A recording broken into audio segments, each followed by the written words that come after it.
there are still places in the world that leave modern science puzzled, where colossal ancient structures stand seemingly impossible to build with primitive tools, where mysterious artifacts challenge everything we thought we knew about history, and where once thriving civilizations vanished without a trace. These aren't legends, but real, well-documented mysteries that continue to baffle archaeologists and historians to this day. Who built them? How? And perhaps most intriguingly, what else is still out there, waiting to be uncovered? From enormous stone blocks that even today's machines struggle to lift to ancient cities buried beneath the ocean. Today, we'll journey into the unanswered mysteries of the ancient world, where the boundaries of history seem to disappear. What if one of the most advanced cities of the ancient world wasn't found in Egypt, Mesopotamia, or the Americas, but in the windswept steppe of southern Russia, almost lost to history? This is Archaeum, an archaeological site so mysterious, so mathematically and astronomically precise that it has been called Russia's Stonehenge. But Archaeum is more than a curiosity. It's a direct challenge to what we think we know about the capabilities of Bronze Age civilizations, a discovery that almost didn't happen. In 1987, Soviet engineers were preparing to flood a region in the Ural steppe to create a reservoir. The area was considered unremarkable, flat, remote, empty. But then a team of archaeologists uncovered something buried beneath the soil, an ancient, perfectly circular city over 4,000 years old. The plans to flood the area were immediately halted. The site was named Archaeum, and what began as a routine geological survey became one of the most unexpected archaeological discoveries of the 20th century, a city of circles and cosmic geometry.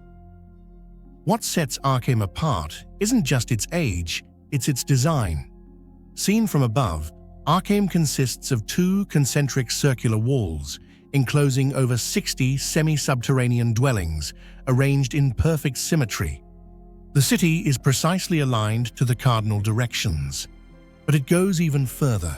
The main entrance's wall positions and street orientations all line up with key solar and lunar events, the summer and winter solstices, equinoxes, and lunar standstills.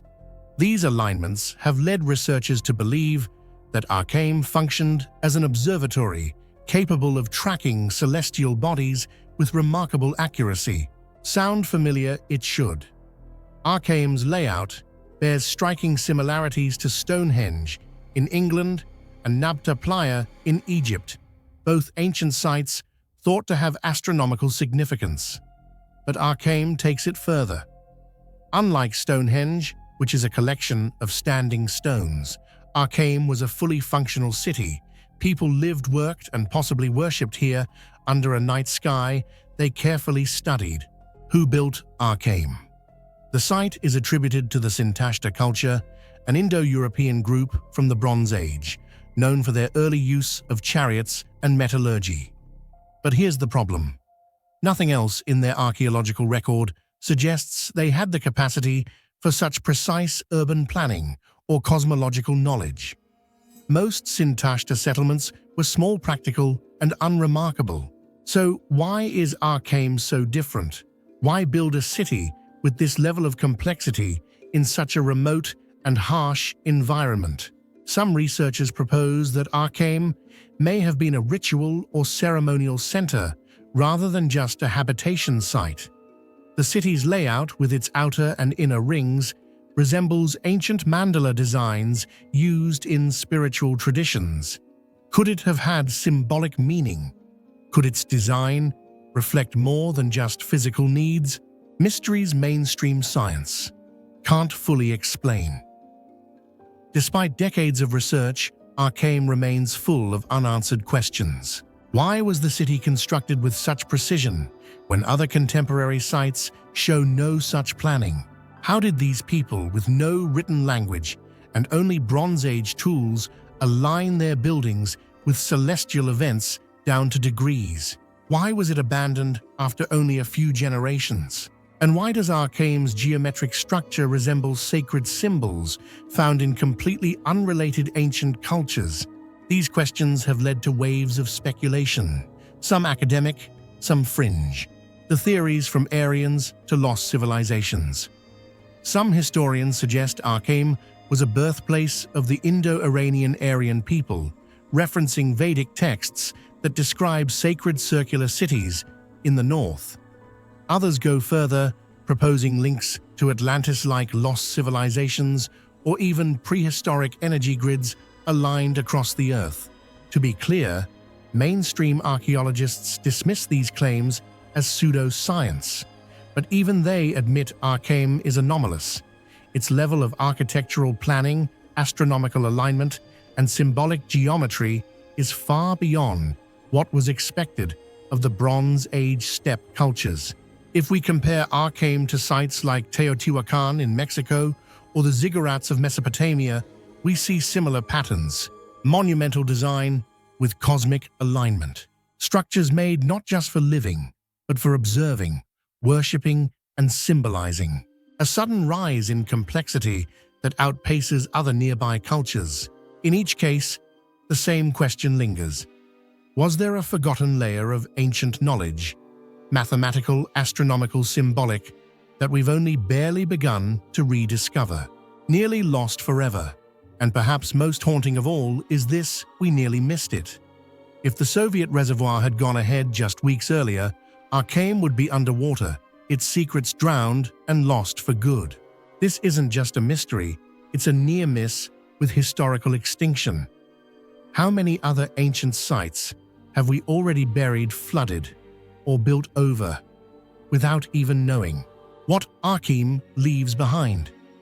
Today, Archaeum stands not only as a preserved ruin, but as a living question mark. Was it just a one-off masterpiece of the Sintashta? Or is it a remnant of a deeper lost tradition, one that saw the world in circles, stars, and sacred order? As we continue to study the city's ruins, one truth becomes harder to ignore. Our ancestors may have been far more advanced, mathematically, spiritually, and cosmologically, than we've been taught. History, it turns out, isn't linear. Sometimes it's circular, like Archaeum. In the heart of Delhi, within the Qutb Minar complex, stands a towering column of iron that has endured not just the test of time, but something even more relentless: the elements. For over 1,600 years, the Delhi Iron Pillar has remained virtually rust-free, despite being fully exposed to the scorching Indian sun, torrential monsoon rains, and Delhi's heavily polluted air. At first glance, it might seem like just another ancient monument. But this 7-meter, 6.5-ton column has done something that modern iron and steel often fail to do: survive centuries without corrosion. In any other part of the world, a piece of iron this old standing out in the open would be nothing but a flaky, rusted ruin. Instead, the Delhi Iron Pillar looks eerily untouched, its surface dark and smooth, with only the faintest signs of weathering. And that is where the mystery begins. For decades, metallurgists have tried to unlock the secret of this rust-proof marvel. The answer, it turns out, lies in a combination of ancient metallurgy, environmental conditions, and an accidental miracle of chemistry. First, the pillar is made of wrought iron, not the cast or modern mild steel we use today. And this ancient wrought iron has a very high phosphorus content, about 0.25%, which is several times higher than what's allowed in modern steel production. In modern iron-making, phosphorus is considered an impurity. It makes iron brittle, so modern methods intentionally remove it. But ancient Indian blacksmiths, working with low-temperature charcoal-fueled furnaces, couldn't remove phosphorus, and that may have been their unintended genius. When exposed to Delhi's monsoon climate, the iron's phosphorus reacted with moisture and oxygen over time to form a unique passive protective layer, a compound now known as Mesa White G. This thin film of iron hydrogen phosphate hydrate acts as a barrier, preventing further oxygen and water from reaching the surface of the iron beneath. In effect, the pillar seals itself off from rust. But there's more. The surface of the pillar has micro cracks and slag particles, imperfections that you'd think would speed up corrosion. Yet those features seem to have actually helped trap moisture, allowing the passive layer to form more consistently across the surface. Over centuries, this layer thickened, hardened, and made the pillar resistant to further degradation. The Delhi climate may have also played a quiet but crucial role. Alternating dry heat and humid rain created the perfect slow-cook conditions to foster mica-white's formation. Too much rain would have washed the passive layer away, too little humidity, and it wouldn't form at all. But the Indian subcontinent's rhythmic monsoon pattern allowed the layer to build gradually and stay intact. This means the pillar's preservation is not just about its composition, but also about its location. Move it to a different climate, and it might rust just like any modern iron. Here's the twist: despite understanding the chemistry, we still can't fully replicate the effect. Modern metallurgists can synthesize mica-white in labs, but doing it naturally without coating, without alloys, and on a massive object is nearly impossible. Today's iron doesn't contain enough phosphorus, and our environments are too controlled or too corrosive. So even with advanced technology, we have not yet created a rust-proof iron column like the one forged over 1,600 years ago by hand with primitive tools. The Delhi Iron Pillar isn't just a monument, it's a living paradox. A product of ancient India's blacksmithing skill, spiritual significance, and perhaps a bit of environmental luck, it defies our assumptions about what ancient civilizations were capable of. It raises unsettling questions. Did ancient Indian metallurgists understand more about materials than we give them credit for? Was this simply a lucky accident, or the result of empirical knowledge passed down through generations? And what other secrets of ancient technology have we overlooked, buried in plain sight? Until we can recreate what was once done over 1,000 years ago without the help of modern science, the Delhi Iron Pillar will remain one of the greatest archaeological and metallurgical mysteries in the world. The Plain of Jars. Archaeological mysteries. Science can't explain. Hidden deep in the misty highlands of central Laos lies one of the world's most enigmatic archaeological landscapes. Across vast grassy plains, thousands of enormous stone jars rest silently, weathered by time and mystery. Known collectively as the Plain of Jars, these megalithic vessels have puzzled scientists, archaeologists, and historians for decades, not just because of their size and number, but because of the complete absence of answers about who made them, why they were made, and how they were even transported. Spread across more than 80 separate sites, over 2,500 stone jars dot the landscape of Zhangjiagang province. Some are as small as a barrel, others stand taller than a human, with the largest weighing over 10 tons. They are carved from various types of rock, sandstone, granite, and limestone, and most are hollow and lidless, their surfaces rough yet purposeful. No inscriptions have ever been found on these jars. No markings to identify a culture, no writing to suggest ownership or meaning. They simply exist, standing mute against centuries of wind and war. One of the most haunting aspects of the Plain of Jars is its location. Many jars were placed on remote hillsides or elevated ridges far from any known source of stone. Yet there is no evidence of wheels or metal tools having existed at the time of their construction, making their creation and transportation an engineering feat we still cannot fully explain. There are no roads, no quarries nearby, and no remnants of a civilization advanced enough according to current timelines to have created such a monument. So, what were they for? Over the years, several theories have emerged, but none can be proven with certainty. The most widely accepted academic explanation is that the jars were part of ancient funerary practices used to hold human remains either before cremation or as part of secondary burial rituals. Supporting this theory are the findings of bones, burial goods, and pottery fragments at some sites. Yet the scarcity of such discoveries at others complicates this conclusion. Meanwhile, local folklore tells a different story. In Laotian legend, the jars were made by a race of giants victorious in battle who used the vessels to brew enormous quantities of rice wine. It's a fantastical idea, yet in the absence of hard facts, myth begins to feel oddly plausible. Others believe the jars were used to store rainwater during long dry seasons or as fermentation vats for food or drink, although no chemical residue has ever confirmed these functions. As if the mystery wasn't thick enough, a more recent and tragic layer has been added. During the Vietnam War, the area surrounding the Plain of Jars was heavily bombed, making Laos the most bombed country per capita in history.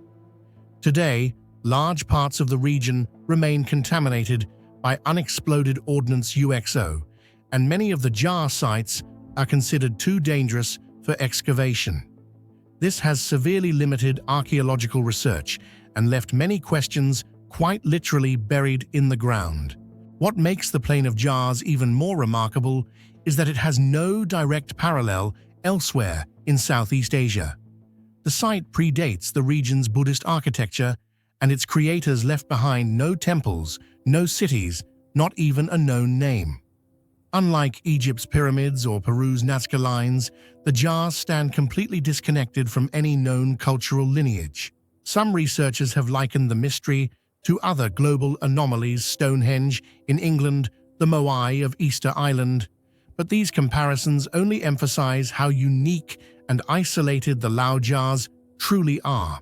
In 2019, UNESCO finally recognized the Plain of Jars as a World Heritage Site, affirming its cultural and archaeological significance. Yet even with that recognition, it remains a site of questions without answers. Who carved them? With what tools? How did they move them across rugged terrain? Why are there no carvings, no symbols, no apparent purpose? In a world where satellites can map every inch of the planet and machines can decode ancient texts, the Plain of Jars reminds us that some mysteries endure. Silent, immovable, and strange beyond understanding, these ancient jars may hold secrets that time has erased, or that we are simply not ready to uncover. What if the answers lie not in what we can prove, but in the humility of admitting what we do not yet know? What if one of the most advanced cities of the ancient world wasn't found in Egypt, Mesopotamia, or the Americas, but in the windswept steppe of southern Russia, almost lost to history? This is Archaeum, an archaeological site so mysterious, so mathematically and astronomically precise that it has been called Russia's Stonehenge. But Archaeum is more than a curiosity. It's a direct challenge to what we think we know about the capabilities of Bronze Age civilizations, a discovery that almost didn't happen. In 1987, Soviet engineers were preparing to flood a region in the Ural steppe to create a reservoir. The area was considered unremarkable, flat, remote, empty. But then a team of archaeologists uncovered something buried beneath the soil, an ancient, perfectly circular city over 4,000 years old. The plans to flood the area were immediately halted. The site was named Archaeum, and what began as a routine geological survey became one of the most unexpected archaeological discoveries of the 20th century, a city of circles and cosmic geometry. What sets Archaeum apart isn't just its age, it's its design. Seen from above, Archaeum consists of two concentric circular walls enclosing over 60 semi-subterranean dwellings, arranged in perfect symmetry. The city is precisely aligned to the cardinal directions, but it goes even further. The main entrances, wall positions, and street orientations all line up with key solar and lunar events, the summer and winter solstices, equinoxes, and lunar standstills. These alignments have led researchers to believe that Archaeum functioned as an observatory capable of tracking celestial bodies with remarkable accuracy. Sound familiar?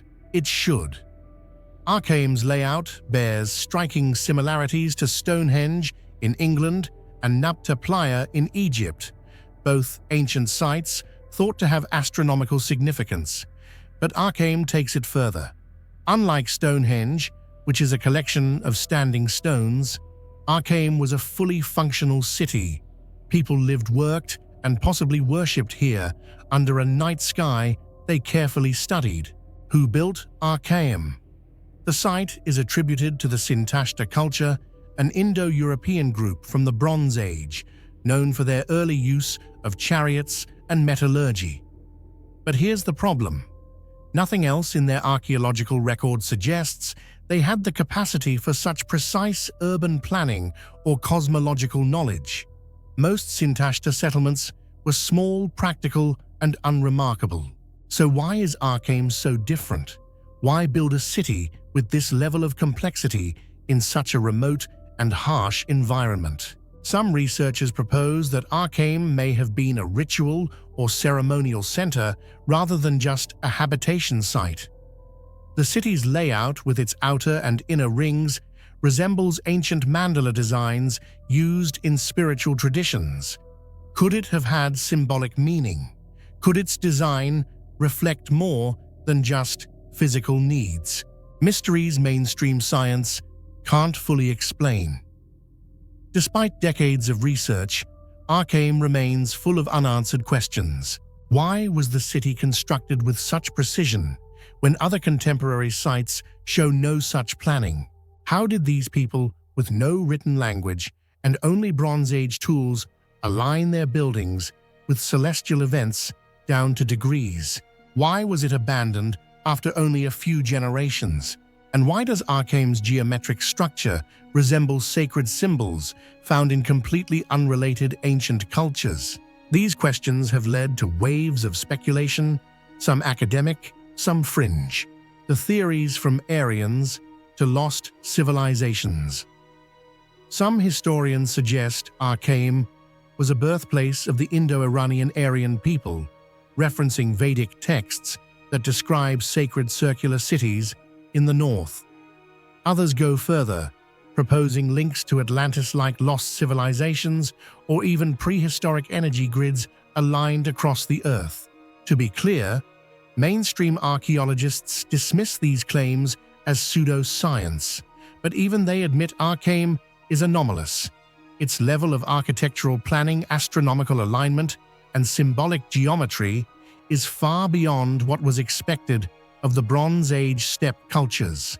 If we compare Archaeum to sites like Teotihuacan in Mexico or the ziggurats of Mesopotamia, we see similar patterns: monumental design with cosmic alignment. Structures made not just for living, but for observing, worshipping, and symbolizing. A sudden rise in complexity that outpaces other nearby cultures. In each case, the same question lingers. Was there a forgotten layer of ancient knowledge, mathematical, astronomical, symbolic, that we've only barely begun to rediscover, nearly lost forever? And perhaps most haunting of all is this: we nearly missed it. If the Soviet reservoir had gone ahead just weeks earlier, Archaeum would be underwater, its secrets drowned and lost for good. This isn't just a mystery, it's a near miss, with historical extinction. How many other ancient sites have we already buried, flooded, or built over, without even knowing what Archaeum leaves behind? Today, Archaeum stands not only as a preserved ruin, but as a living question mark. Was it just a one-off masterpiece of the Sintashta, or is it a remnant of a deeper lost tradition, one that saw the world encircle stars and sacred order. As we continue to study the city's ruins, one truth becomes harder to ignore. Our ancestors may have been far more advanced mathematically, spiritually, and cosmologically than we've been taught. History, it turns out, isn't linear. Sometimes it's circular, like Archaeological. Off the coast of Japan, something massive sleeps beneath the waves, silent, carved, and impossible to ignore. In 1986, a diver surfaced with a discovery that would stir decades of debate: a sprawling stone formation with staircases, terraces, and massive flat platforms lying 25 meters beneath the surface near Yonaguni Island. Today, it's known as the Yonaguni Monument, an underwater structure that to many resembles a stepped pyramid, fused into solid bedrock. If it was crafted by human hands, it would become the oldest known man-made structure on Earth, rewriting everything we thought we knew about ancient civilization. But the mystery lies not just in what was found, but in what remains unknown. The monument's features are striking sharp right angles, clean horizontal lines, and layered formations that defy easy explanation. When local diver Kihachiro Arataki first discovered it, even he wasn't sure what he was looking at. Was it a natural formation shaped by ocean currents and tectonic fractures, or was it the sunken remnant of a lost city?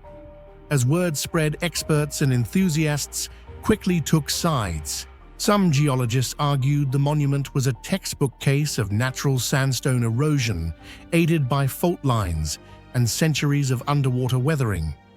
Others pointed to the formation's symmetry and scale, suggesting it bore signs of conscious design. Measuring roughly 150 meters in length, the monument lies just off the southern coast of Yonaguni Island, a remote location known for crystal-clear waters and dangerously strong currents. These conditions make deep dives difficult and limit the amount of thorough research that's been done. No official excavation has ever been launched, and the Japanese government has taken no formal stance. Despite this, the site continues to attract global attention from divers, researchers, and mystery seekers alike. The scientific debate surrounding Yonaguni is led by two notable figures. On one side is geologist Robert Schoch, who believes the formation is completely natural. According to his analysis, the monument's most dramatic features, its platforms, terraces, and seemingly sculpted surfaces, are the result of natural bedding planes and vertical fractures within the sandstone shaped over millennia by seismic activity and erosion. He even notes that similar formations can be seen elsewhere along the island's northeast coast, undermining the idea that Yonaguni is unique or artificial. In Schoch's view, even features that look like carvings or roads can be explained as natural cracks or channels worn by the sea. On the other side stands Masaki Kimura, a marine geologist who spent decades diving and mapping the site. Kimura is convinced that Yonaguni was created by human hands. He points to pillars, steps, and what he believes are intentional carvings as evidence of architectural planning.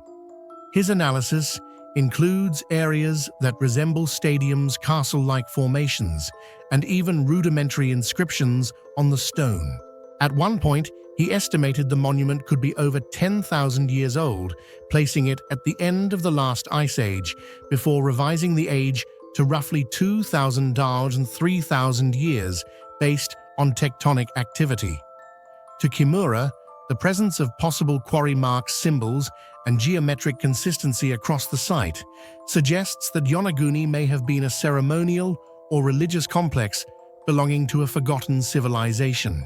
Still, no tools, artifacts, or human remains have ever been recovered from the site, fueling skepticism and keeping the debate unresolved. Without direct evidence, both sides remain at a standstill. But Yonaguni is far from the only location that challenges our understanding of the past. Across the globe, other underwater sites hint at the same possibilities. In India, the submerged city of Dwarka features stone blocks and grid-like foundations that align with ancient Hindu texts. In South America, the ruins beneath Lake Titicaca contain walls and roadways that suggest early settlements long before the waters rose. These sites share a common thread: they're geometrically consistent, eerily structured, and often dismissed as natural coincidences. Yet the broader context, rising sea levels after the last ice age, offers a compelling reason why so many of these structures lie underwater today. As glaciers melted roughly 10,000 years ago, global coastlines shifted dramatically. Entire human settlements may have been swallowed, leaving behind architectural ghosts on the ocean floor. Some, like Kimura, take the theory further, suggesting Yonaguni could be part of the lost continent of Mu, a mythical land said to have sunk beneath the sea in a cataclysm. While such ideas remain speculative and controversial, they reflect our human desire to connect scattered mysteries into a larger narrative of forgotten history. In the end, the Yonaguni monument forces us to confront an uncomfortable possibility that what we know of ancient civilizations might only be part of a much larger and more complex story. Whether natural or man-made, this underwater structure refuses to give up its secrets. And until we explore it with the full tools of modern science, it will remain one of the most haunting archaeological mysteries in the world. The Roman Empire built some of the most legendary structures of all time. But at Baalbek, a site they transformed into a religious center, lies something even they couldn't explain. Buried under their temples are stones so massive that even today's engineers scratch their heads. How could ancient builders lift transport and position blocks weighing over 1,000 tons without modern technology? What if there was a place that predates recorded history where its enigmatic ruins still baffle modern experts? Baalbek, a site nestled in Lebanon's Bekaa Valley, fits that description perfectly. This ancient city is more than an archaeological site. It's a puzzle that ties together layers of human history, yet leaves crucial questions unanswered. Today, it's best known for the Roman-era temples that once dominated the landscape. But Baalbek's roots stretch far deeper down, to a time when even written records were scarce or non-existent. The story begins in Lebanon's fertile Bekaa Valley, a crossroads of ancient trade routes, with a strategic position that made it ideal for early civilizations to flourish. Archaeological records suggest that humans have lived here since at least 9,000 BCE, placing Baalbek among the oldest continuously inhabited locations on Earth. This uninterrupted habitation underscores its importance, yet the deeper one digs into this timeline, the murkier the origins become. By the time the Phoenicians rose to prominence in the region, Baalbek was already an important spiritual hub. Much of its early significance is attributed to religious worship, and the city's name gives us clues about its mysterious past. The word Baalbek translates roughly to Lord Baal of the Bekaa. Baal, a deity worshipped by the Phoenicians and earlier Semitic peoples, was seen as a powerful god associated with storms, fertility, and the heavens. Naming such a site after Baal suggests it once hosted significant religious activity, possibly even grand rituals lost to history. The Phoenicians, known as masterful seafarers and architects of the ancient world, built sanctuaries to Baal across their territory. It's not hard to imagine that Baalbek may have been one of their most critical religious centers. Nevertheless, even in the Phoenician period, signs point to Baalbek being something much older. Artifacts and ruins from prehistoric times hint at the existence of an even earlier structure beneath what the Phoenicians might have built. This opens up an intriguing question: who first recognized Baalbek's spiritual or strategic significance, and why did they choose this particular location? Some of the region's legends claim the site served as a residence for the gods, a connection that only adds to its allure. Through centuries of change, Baalbek never lost its cultural importance. By the time the Greeks arrived, they recognized the site's sacred nature and even associated it with their own deities, renaming it Heliopolis, or the City of the Sun. When the Romans took control, they elevated Baalbek to new architectural and religious heights. The Temple of Jupiter, standing high above the valley, became a crowning achievement of Roman engineering, and the colossal granite columns still standing today are reminders of their skill. Yet here's the twist: it wasn't the Romans who shaped the site's base. The enormous foundation stones beneath their temples existed long before the Romans ever arrived in Lebanon.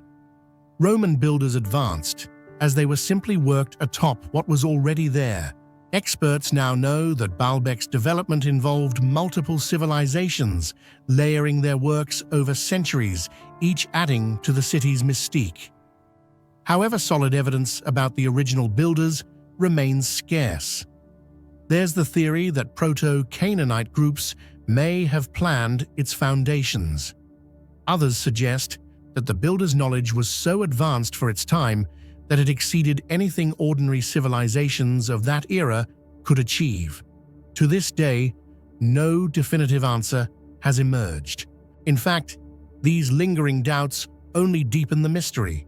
How did these early constructors achieve the technical precision required to craft the site's massive base? And why did successive civilizations preserve this place so carefully instead of building elsewhere? These questions thread through archaeological studies of Baalbek, making it one of the world's most tantalizing enigmas. Layer by layer, Baalbek tells us about those who lived thousands of years before us. What began as a religious site tied to Phoenician gods grew under Roman hands into one of the grandest temple complexes in the known world. Yet the story of its origins long before the Romans laid their first stone remains untold. Did the Romans inherit an already ancient structure built by a forgotten civilization? Or do these foundations hold secrets of advanced knowledge we've yet to understand? That's a question we'll explore as we move to the engineering marvel at Baalbek's heart, the Trilithon stones. Imagine standing before stones so massive that even today's most advanced cranes would struggle to lift them. At Baalbek, 3 such stones sit neatly in place, forming part of the Temple of Jupiter's platform. Known as the Trilithon, these limestone blocks weigh roughly 800 tons each. That's the equivalent of 2 fully loaded Boeing 747s per stone. But what's even more astonishing than their size is their placement. The ancient builders not only transported these monoliths nearly a kilometer from a quarry, but also set them with incredible precision. The seams between the stones are so tight that a piece of paper couldn't fit through. Somehow, this feat of engineering was accomplished thousands of years ago, leaving one glaring question: how? The logistical challenges of moving stones this size would confound even modern infrastructure.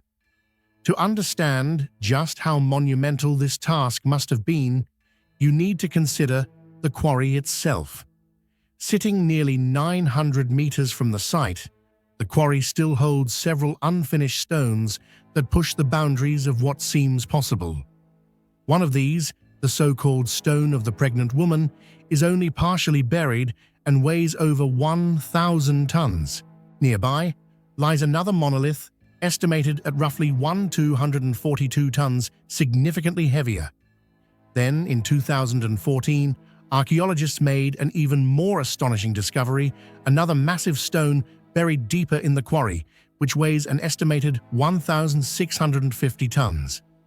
These discoveries raise critical questions about the methods and resources needed to move such enormous weights, even before considering the task of aligning them perfectly. Many theories attempt to explain how this might have been done. One proposal is that ancient builders used earthen ramps, gradually pulling the stones along with ropes and sledges. However, the friction involved in dragging such massive blocks, even on a well-prepared surface, would require manpower or methods far beyond what we currently associate with ancient civilizations. Then there's the idea of Roman-era cranes, which were advanced for their time and capable of lifting heavy loads. But the weight of the trilithon stones far exceeds the maximum capacity of any Roman crane, even if multiple cranes were used in coordination. Some experts suggest rolling the blocks on cylindrical wooden logs, a technique seen in other ancient construction efforts. Yet this theory doesn't account for the uneven terrain or the incredible precision seen in the final placement of the stones. Adding to the mystery is the craftsmanship itself. These stones weren't just hauled to the site and dropped in place, they were fitted with an almost surgical level of precision. Unlike other ancient structures that used mortar to fill gaps between stones, the trilithon blocks sit flush against each other. Their joints are so fine that they're nearly invisible even up close. This kind of accuracy suggests tools or techniques capable of detailed calibration methods that surpass what we typically associate with the Roman period or earlier. And yet the Romans placed their monumental Temple of Jupiter directly above these stones, suggesting they either trusted or marveled at the platform's stability and engineering.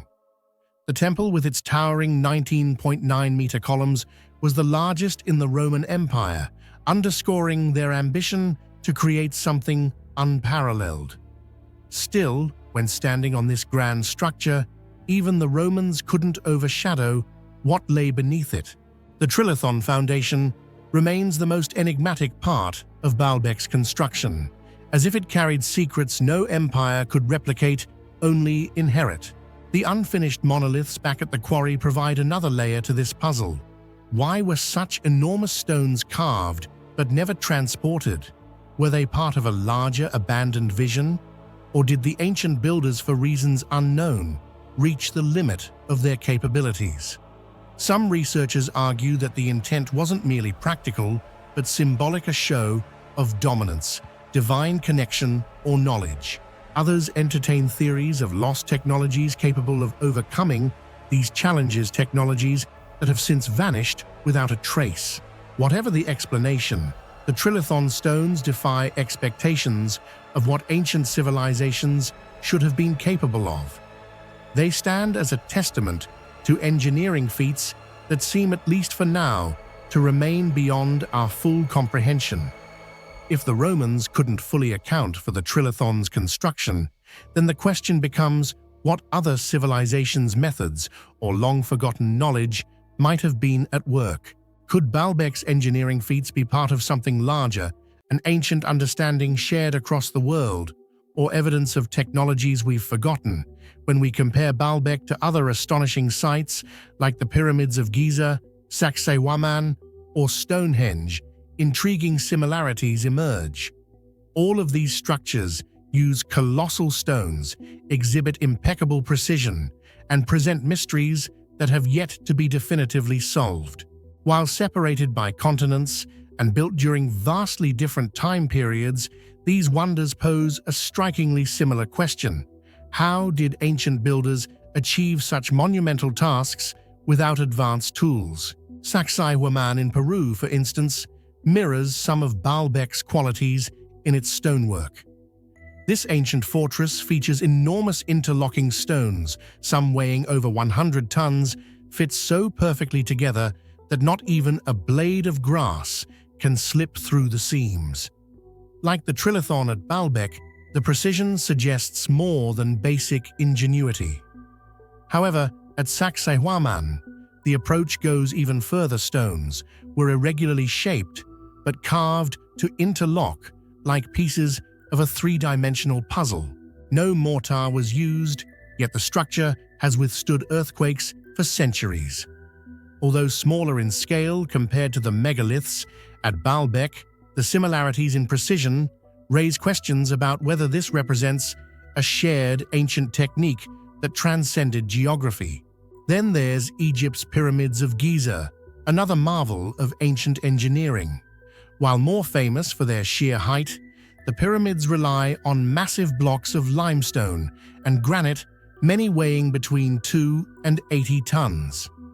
Like Baalbek, the interior chambers and tunnels of the Great Pyramid display stunning accuracy.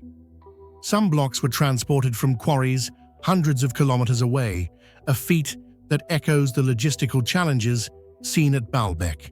What's more, many of these stones were lifted to extreme heights, just as the Roman builders later raised vast columns when constructing their temples atop Baalbek's platform. The parallels spark debate. Were these ancient civilizations independently solving the same engineering problems, or could there have been a shared reservoir of knowledge passed across cultures? Stonehenge in England adds yet another layer to the puzzle. While smaller in scale, it demonstrates an equally perplexing mastery of transport and alignment. Its builders moved giant sarsen stones, each weighing around 25 tons, more than 30 kilometers. Supplementing them are bluestones lighter, but still weighing up to 4 tons, brought all the way from Preseli Hills in Wales, roughly 250 kilometers away. The purpose of this feat remains unknown. Much like Baalbek, was it astronomical ceremonial or something else entirely? Archaeologists have long debated how these stones were aligned so precisely with celestial events, yet no definitive agreement exists. What ties these sites together isn't just their size and scale, but their lasting mysteries. In all cases, conventional archaeology offers theoretical explanations, sledges, ramps, ropes, but they fall short of fully accounting for the staggering logistics involved. The possibility of cross-cultural knowledge transfer is often dismissed in favor of local ingenuity, but the repeated patterns in construction accuracy and scale make it harder to ignore. Could there have been forgotten methods, techniques that might have allowed civilizations to manipulate stone in ways that we no longer understand? Or did these ancient builders, separated by distance and time, intuit identical solutions to their architectural challenges? Some researchers push the theories further, suggesting lost technologies or even extraterrestrial involvement. While these ideas often lack concrete evidence, they rise from a need to explain the unexplainable. For sites like Baalbek, there's a sense that the knowledge used to shape it far exceeded what should have been available during its earliest phases of construction. What's left are structures that push the limits of our imagination, demanding explanations that archaeology alone doesn't always satisfy. Baalbek's trilithon remains unique in its size and complexity, but the connections to these other sites force us to reconsider what we know about ancient civilizations. Were they simply brilliant problem solvers, or did they inherit their knowledge, and if so, from whom? The gaps in scientific explanations not only keep the mysteries alive, but also invite us to question the story of human history itself. Baalbek stands as a testament to the ingenuity and ambition of ancient builders, challenging modern assumptions about what early civilizations could achieve. The trilithon stones, in particular, push the boundaries of what seems possible, leaving us to wonder if these builders possessed knowledge or techniques now lost to time. What if the story of humanity is more complex than we've always believed? Revisiting sites like Baalbek might not just fill gaps in history, but redefine how we think about our ancestors' capabilities. The mystery is far from solved, but it raises a profound question. Have we only scratched the surface of our past? In 1963, a man renovating his home in Turkey knocked down a wall, only to uncover a hidden room that led to one of the largest underground cities ever built. Stretching 18 stories deep, this ancient city is designed to shelter 20,000 people and still baffles scientists to this day. Who created this engineering marvel without modern tools? And what were they hiding from? Imagine knocking down a wall in your basement, only to find a doorway, not to another room, but to an entire underground city. That's exactly what happened in 1963 in the small town of Derinkuyu, located in Turkey's Cappadocia region. A local man, while renovating his home, accidentally uncovered something extraordinary, a hidden chamber carved into volcanic rock. At first glance, it seemed like a curiosity, perhaps an old storage space, but as he pushed further, he realized it wasn't just one room. It opened into tunnel after tunnel, leading to what would eventually be identified as one of the largest underground cities ever discovered. What truly stunned the world was the sheer scale of it. Archaeologists who investigated the site found not just a few chambers, but a sprawling labyrinth descending 18 stories into the earth. There were kitchens, storage rooms, stables, and even places of worship, all connected by a network of narrow passageways. It's a city that could house an estimated 20,000 people, along with all the supplies they would need to survive. And yet it had remained hidden for hundreds, perhaps even thousands of years, right beneath an unsuspecting modern town. Walking into Derinkuyu's depths for the first time must have been an eerie experience. Imagine being one of those first explorers, shining a flashlight down dark, winding corridors, untouched by human eyes for centuries. The air would have been cold, the silence broken only by the sound of your footsteps echoing off the stone walls.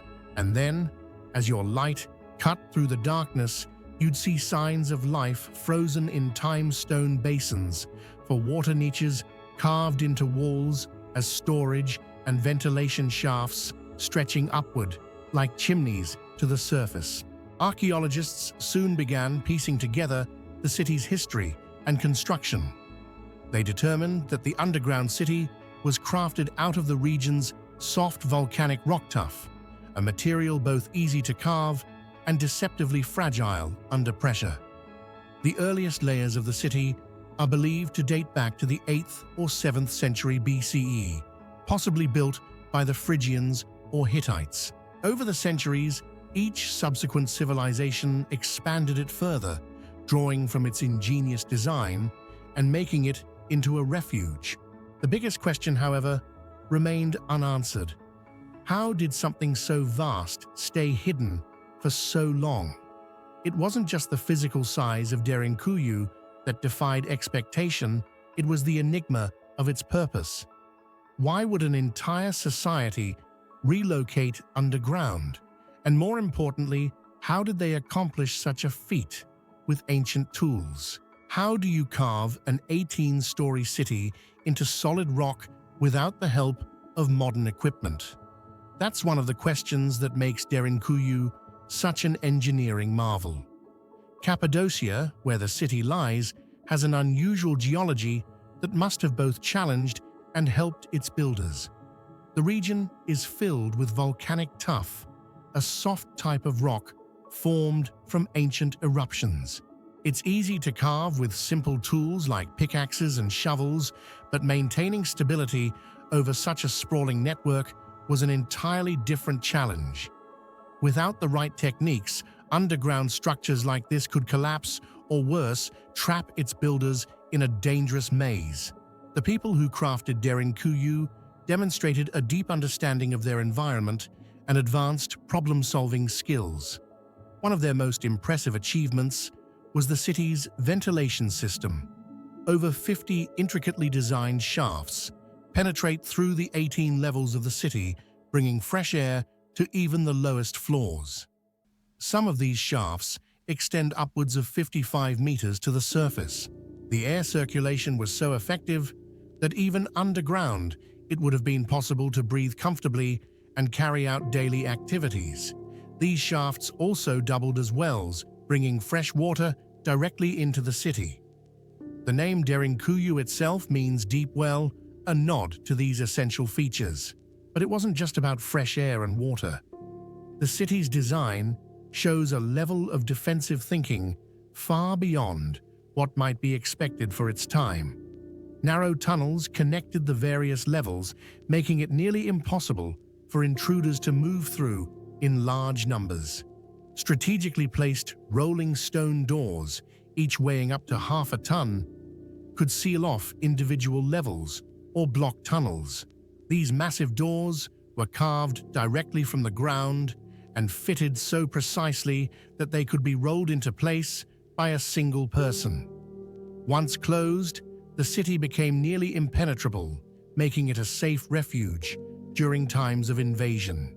Then there's the layout itself. Every level was structured into zones.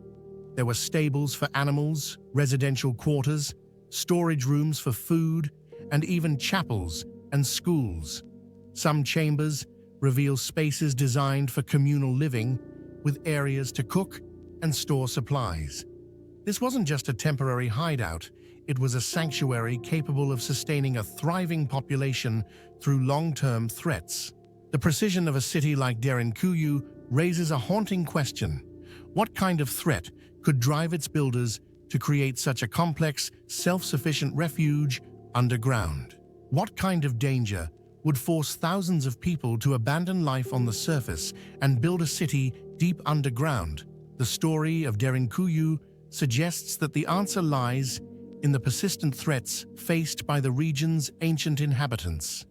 Historical records paint a grim picture of invasions, persecution, and violence that likely drove communities to seek safety beneath the earth.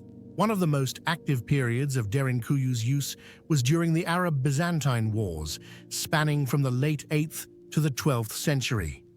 This prolonged conflict brought waves of Arab-Muslim incursions into Byzantine territories, often targeting Christian communities.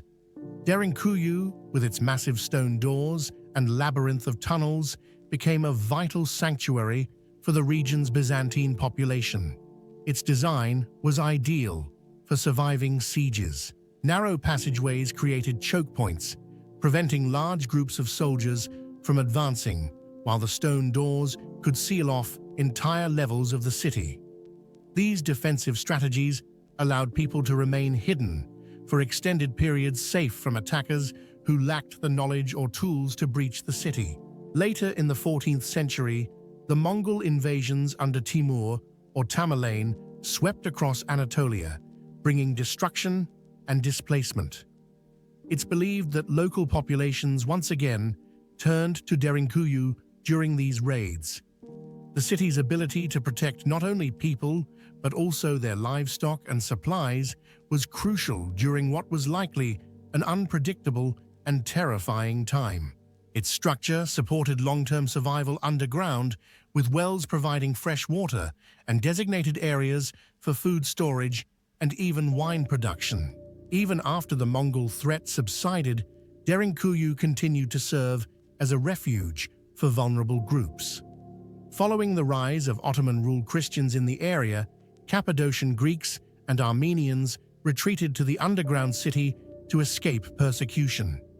This use of the city as a safe haven lasted well into the early 20th century, a striking testament to its reliability over centuries of conflict. The scale of Derinkuyu, however, suggests its purpose went beyond simply hiding from invaders. Its amenities, schoolrooms, chapels, stables, and kitchens point to long-term habitation, not just temporary shelter. Some researchers even speculate that natural disasters such as drought or harsh winters or some forgotten ancient threat may have driven its original builders into the ground. The city's ability to maintain stable temperatures and preserve resources hints that its purpose may have been as much environmental as it was defensive. Whatever the reason, the level of preparation remains extraordinary. This raises an intriguing question. Was Derinkuyu a one-of-a-kind refuge or part of something much larger? What if Derinkuyu wasn't alone? Beneath the surface of Cappadocia, Hundreds of underground cities have been identified, over 200, in fact, with more than 40 reaching depths of at least 3 levels. Derinkuyu is the largest and most complex among them, but it's far from isolated. Incredibly, it's connected to Keimakli, another extensive underground city, through a tunnel stretching an estimated 8 to 9 kilometers. This isn't just evidence of advanced engineering, it's an indication of a broader system suggesting these cities were strategically designed to function as part of a larger subterranean network. With tunnels allowing movement between them, it's easy to imagine the communities cooperating to ensure their survival. The existence of such systems raises big questions about how ancient societies viewed the world both above and beneath their feet. And Cappadocia isn't the only place where people engineered life underground. In northern France, the underground city of Naours features over 300 rooms and spans nearly 3 kilometers of tunnels. Unlike Derinkuyu, Naours was more temporary in its purpose. It served as a hiding spot during wars from medieval conflicts, to use as a refuge in both world wars. Meanwhile, in China, the ancient city of Dixiacheng in Beijing served as a Cold War-era shelter, but reflects a similar instinct to protect communities underground. Each site reveals something unique about its builders, yet they all share one central goal: survival in the face of adversity. The complexity of Derinkuyu, however, sets it apart. It wasn't merely a last-minute escape structure.